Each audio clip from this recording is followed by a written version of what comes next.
जय हिंद साथियों, अभी जयपुर ग्रेटर के अंदर स्ट्रीट वेंडर्स चुनाव चल रहे हैं।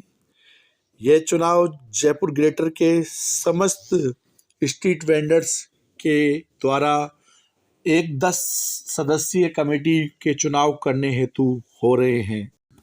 इस समय कोर्ट के आदेश के बावजूद सरकार के द्वारा अभी तक वेंडिंग जोन और नॉन वेंडिंग जोन चिन्हित नहीं किया गया है। इस कारण से जयपुर शहर के अंदर जगह जगह पर ट्रैफिक जाम और एक असमझ की स्थिति रहती है।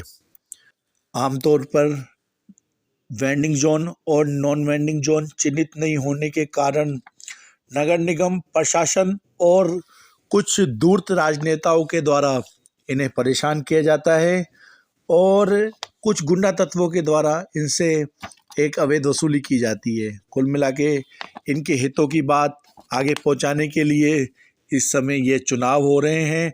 हमारी अपील है सभी स्ट्रीट वेंडर्स से कि अपने मत का उपयोग करें और इस चुनाव में योग्य आदमियों को चुनकर आगे भेजें ताकि वे आपकी आवाज़ उठा सकें और जनता को राहत मिल सकें। आज आगामी स्ट्रीट वेंडर्स चुनाव को लेकर पीपल ग्रीन असंगठित श्रमिक यूनियन, जो पीपल ग्रीन पार्टी की श्रमिक यूनियन है, के द्वारा घनश्याम कोतवानी जी, योगेश शर्मा जी, रजनी जी और मुन्ना भाई को अपना पूर्ण समर्थन देते हुए प्रेस कॉन्फ्रेंस का आयोजन किया गया। आप सभी से निवेदन है हमारे चैनल को ज़्यादा से ज़्यादा सब्सक्राइब करें और हमें अपना समर्थन दें। हाँ घनश्याम जी भाई साहब, आप थोड़ा बताइए, जो चुनाव है, जो ये चुनाव हो रहे हैं वो पहली बार ही जयपुर शहर में चुनाव हो रहे हैं? ये सेकंड बार चुनाव हो रहे हैं। इससे पहले भी चुनाव हुए थे लेकिन उस टाइम इतना लोगों को पता नहीं था, गुपचुप तो नहीं होता, लेकिन चुनाव हुए थे इससे पहले भी 2017 में। अच्छा, तो ये टाउन वेंडिंग कमेटी, क्योंकि मेरी बहुत सी चर्चा ठहरे वालों से हुई है, कईयों से हुई है, उनको पता ही नहीं है क्या है क्या नहीं है, तो आप बताइए। इसमें सरकार ने कोई इसका प्रचार प्रसार नहीं किया है और अचानक से इसकी चुनाव की घोषणा कर दी है, तो कई लोगों को पता ही नहीं कि टाउन वेंडिंग कमेटी क्या होती है और उसके अंदर क्या कार्यक्रम होते हैं। तो ये कितनी जरूरी है वेंडर्स के लिए? ये वैसे ही जरूरी है जिस प्रकार से आदमी के लिए ऑक्सीजन की जरूरत है, उसी प्रकार से स्ट्रीट वेंडरों के लिए टाउन वेंडिंग कमेटी का होना बहुत जरूरी है।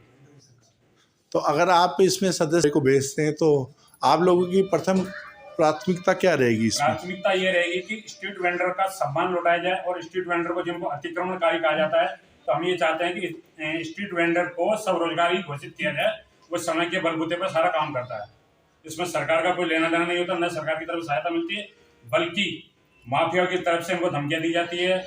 पुलिस स्टेशन वाले इनको परेशान करते हैं, स्थानीय स्तर के जो माफिया होते हैं वो परेशान करते हैं। उसके अलावा कई प्रकार का टैक्स देते हैं लेकिन सरकार इनकी कोई हेल्प नहीं करती।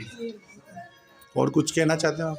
मैं यही कहना चाहूँगा कि स्ट्रीट वेंडर के जो ये चुनाव हो रहे हैं, काफ़ी लोगों को अब मालूम पड़ा है, इससे पहले भी चुनाव हुए थे, लेकिन ये जनता की नज़र में पहली बार चुनाव हो रहे हैं। तो मैं ये चाहता हूँ स्ट्रीट वेंडर अपनी ताकत दिखाएं और स्ट्रीट वेंडर के जो कार्यकर्ता हैं, अच्छे संघर्षशील और जुझारू कार्यकर्ता हैं, उनको चुन करके भेजें ताकि उनकी आवाज़ को मजबूती मिल सके। 5 साथियों को हम लोग समर्थन दे रहे हैं। अच्छा, मेरा आप सब लोग साथियों से निवेदन ये है कि हम सब एक दूसरे का समर्थन करें और एक दूसरे को आगे लाने का मौका दें। ऐसा नहीं करें कि हम एक दूसरे की टांग खींचें। और पिछले लंबे समय से पीपल्स ग्रीन पार्टी लगातार स्ट्रीट वेंडरों के मुद्दों को उठा रही है और पीपल्स ग्रीन पार्टी का जो एक प्राइमरी एजेंडा है, कई बार लोग आपसे सवाल पूछते हैं कि भाई ये स्ट्रीट वेंडर्स के लिए आप क्यों आवाज़ उठा रहे हो, और आपका तो इससे कोई व्यवसाय, मेरा व्यवसाय नहीं है, कपिल एडवोकेट साहब का व्यवसाय नहीं है, अंसारी साहब का व्यवसाय स्ट्रीट वेंडर से संबंधित नहीं है।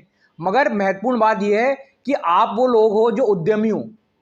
आप किसी टाटा बिरला से कमज़ोर नहीं हो, आप किसी मॉल वाले से कमज़ोर नहीं हो। आपके हम मान और सम्मान के लिए लड़ रहे हैं। चाहे पुलिस हो, चाहे प्रशासन हो, चाहे जेडी हो, चाहे नगर निगम हो, वो आपको हे दृष्टि से देखते हैं कि यार ये आदमी बेकार है, जबकि आप सबसे इम्पोर्टेंट लोग हो। हिंदुस्तान के जीडीपी के अंदर आप लोगों का जो इन्वॉल्वमेंट है वो 14% है। अगर भारत में 100 रुपये कम रहे हैं, भारत की जो जनता 100 रुपये कमा रही है, तो 14 रुपये स्ट्रीट वेंडर के माध्यम से आ रहे हैं। यानी आप हर जो सड़क बन रही है वो आपके टैक्स के पैसे से बन रही है, जो बिजलियाँ आ रही हैं वो आपके टैक्स के पैसे से बन रही है। तो मैं और मेरा संगठन हमेशा ये बात कहता है कि आप लोग खुद को कमज़ोर नहीं माने। ये एक आप लोग बहुत इंपॉर्टेंट रोल प्ले कर रहे हो हिंदुस्तान की इकोनॉमिक डेवलपमेंट के अंदर। और लगातार पुलिस हमें परेशान कर रही है, लगातार उस इलाके के जो माफिया हैं, कोई गुंडा तबका है, वो हमें परेशान कर रहा है। हम लोग लगातार पीड़ित वर्ग हैं। तो ये चाहे आपने कोई दूसरे कहीं आप कोई सब्जी का व्यवसाय कर रहे हो, चाहे कुछ और व्यवसाय कर रहे हो, ये वो मौका है जब हमें सबको साथ में एक साथ खड़ा होना है। और कई बार ऐसा होता है कि हम लोग वैचारिक रूप पॉलिटिकल माइंडसेट की बात करें, हम एक जगह नहीं खड़े हो सकते, मगर ये एक ऐसा पॉइंट है स्ट्रीट वेंडर्स जहाँ पे हमें साथ आने की आवश्यकता है। क्योंकि आपका जो दर्द है वो कोई दूसरा आदमी नहीं समझ सकता, आपका दर्द एक दूसरा स्ट्रीट वेंडर ही समझ सकता है।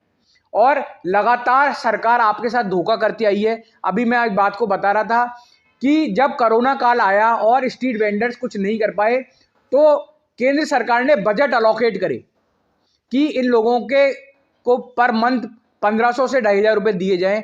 राजस्थान इकलौता ऐसा राज्य है जहाँ पे आप लोगों को एक चवन्नी नहीं दी गई है। टाइम टू टाइम हम लोगों ने ज्ञापन दिए, मैं आकाश जी के साथ हम लोगों ने नगर निगम में ज्ञापन दिए कि जो स्ट्रीट वेंडर जिसका घर चलाना मुश्किल हो रहा है, 1500 रुपये कोई बड़ा अमाउंट नहीं है, बहुत छोटा अमाउंट है। 1500 रुपये में राशन भी नहीं आता, मगर फिर भी थोड़ा जीवन हल्का सा बेहतर हो जाता है। मगर सरकार ने हम लोगों को वो 1500 रुपये भी नहीं दिए।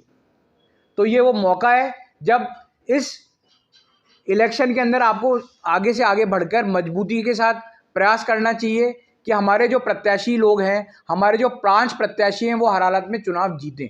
ये 10 लोगों की कमेटी है। अभी तो ये भी इन्होंने सुनिश्चित नहीं करा है कि कमेटी का क्या काम होगा, क्या काम नहीं होगा, मगर एक एक्ट है स्ट्रीट वेंडर्स एसोसिएशन एक्ट, उसके तहत इनको ये करना है। 7 साल पहले हाईकोर्ट इनको आदेश दे चुका है, पिछली बीजेपी सरकार को भी आदेश दे चुका है। जब लाहौटी जी महापौर थे तब का आदेश है। उसके बाद तो लगातार अब तो मालूम ही नहीं चलता जयपुर में कितने महापौर हैं, हर छठे दिन नया महापौर बन रहा होता है।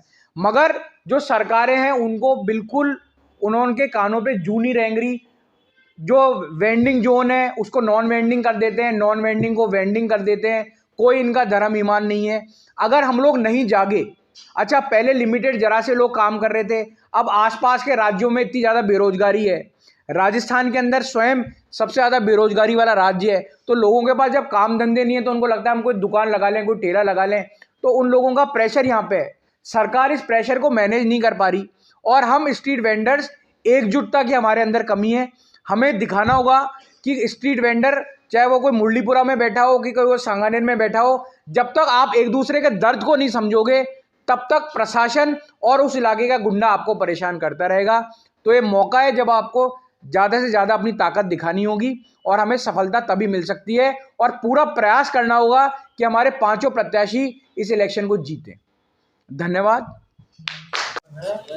मुन्ना भाई, ये जो चुनाव आप लड़ रहे हो तो इसके पीछे वजह क्या है और आपका विजन क्या है?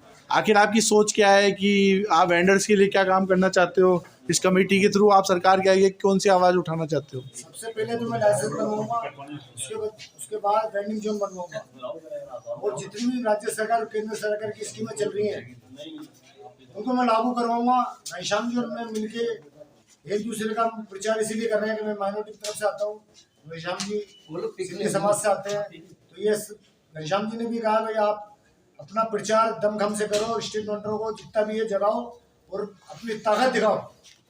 तो मैं कहना चाहूँगा स्ट्रीट वेंडरों से कि अपनी ताकत दिखा दो एक बार सरकार को, ताकि सरकार बार बार नगर निगम हमें परेशान करती है, पुलिस भी परेशान काफ़ी करती है। आज एक सुबह देखने को मिला कि कुछ रोड पे ठेला थे उसको उल्टी सीधी पुलिस ने कहा। तो मैं ये चाहूँगा कि ये ताकत स्ट्रीट वेंडरों को होगी और इसको हम टाउन वेंडिंग कमेटी के माध्यम से उठाएंगे, सरकार तक बात पहुँचाएंगे।